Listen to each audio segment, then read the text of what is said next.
Hello and welcome to Growing Older and Wiser. I'm Krista Gibson. I've been thinking a lot this past week about the process of integration, which I had sort of mentioned, I think it was just a couple of weeks ago, where I talked about that I think one of the chores or duties or jobs of us as we age is to integrate all the aspects of ourselves. You know, all the different things, experiences, people, events, and so on, through our entire lifetime. And there's ways to go back and revisit the timeline of your life. And, certainly if you've done any therapy, you've probably gone back and integrated some things. And I've been feeling into that more. And I also mentioned past lives, future lives, concurrent lives. There's so much to integrate. Well, lately, the more that I've thought about it, the more I've come to the place of that we don't actually have to actively integrate them. And I'll tell you why. It's because they are already integrated. All of these things are already part of who we are. And you were probably way ahead of me on this one, but sometimes I can be slow on the take-up. We already are that. I don't necessarily have to remember something that happened when I was 4, when I was told I took my bantam hen and ran away from home. The family watched from the window and laughed, which was probably pretty distressing to my little 4-year-old. I don't have to go back and integrate it. That is part of me. It's part of who I am. And all my past lives and future lives and current lives, everything that happened to me yesterday is all part of who I am. So I now am recognizing that we are already integrated. So now it's less of a chore of integration than it is a chore of recognizing what's already there and appreciating it and being able to tap into it.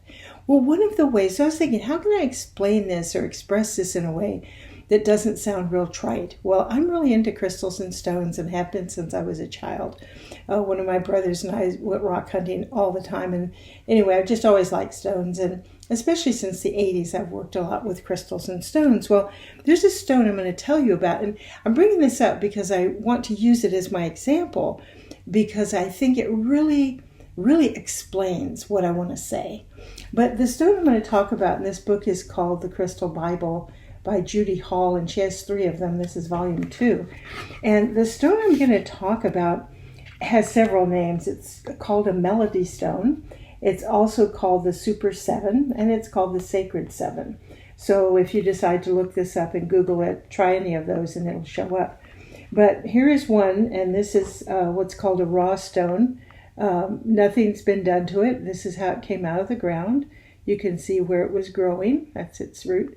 I also have one that's polished as a pendant, but this one is already here. And what makes it a Super 7 and what makes it so special and so different from other stones and why it's called a melody stone is because it combines the energy of 7 different stones. So it combines amethyst, smoky quartz, quartz with rutile or rutilated quartz, goethite, and I'm not sure if I'm saying that right, lepidocrosite, and coxonite. Sorry. It brings all of those together. And so what you're looking at is protection, cleansing and grounding, spirituality, spiritual vibrations, and so on, all within one stone. So I've been sitting with this stone and also I've been wearing the pendant lately. And I realize this is what we're like. This is what we're like. We have got, and I don't know if you can see it better if I hold it like this. We have all these different things, experiences that we've had in our lives. And this is us. We're already here. We exist as this. Our chore, our duty, our job, our goal is to recognize that we have all of us in us. And then once we recognize it, and maybe name it if that's something you want to do, name the different parts of yourself that you have been through, Whether you want to acknowledge the angry part, the loving part, the liar, the murderer from another lifetime, the victim from another lifetime, whoever they are. If you want to do that, you don't have to, but to just say, here, this is me, and however you want to do this is me. And I acknowledge that all of these experiences, all of these things that I've done, and the things that have been done to me by others, they're all me. And you've heard it said, I like myself and all the things that have happened because it makes me who I am. Well, people say that and they don't mean it. I believe that one of the things as we age that we're meant to do to successfully age and become wise and use our lifetimes.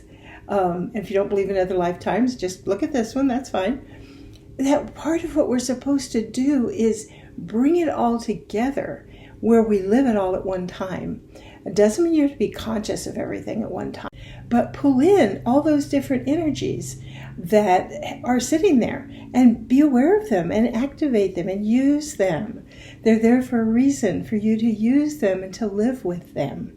And this is the integration that I think that I've been talking about. And I'm hoping this will make it a little more practical and really a physical way to look at it. And I'm not saying you have to run out and get a Super 7 or a Melody Stone, although you could if you want to. They're very powerful and very cool, just to even have it around. To meditate with it's a whole other trip. But to be like this stone, to acknowledge there are layers to me. There are various parts of who I am and things that I've incorporated into who I am now, and live it every day. It doesn't matter if you're doing the laundry, if you're doing the shopping, if you're being brilliant as a teacher, or doing a video like this one. Call on everything at one time to be present for you and to be a part of your life on a conscious level. And when we do that, not only will we age successfully, I believe that we will age with a lot more wisdom and will be more helpful to ourselves as well as to other people. Because one of the things about those of us who have been around a while is we have a richness that if other people would like to partake, we can share it with them. Not in the way of forcing it on anybody. And frequently you don't even have to talk to anybody. You can just exude the energies into the atmosphere and people will pick it up. I love doing that. If I'm in the store, I just kind of send out energies and say, well, if anybody wants this, here it is, take it. You don't want it, walk on by. That's fine. So it's about living integrated, integrating all the parts of yourself. And that means recognizing that they're there and live from that place.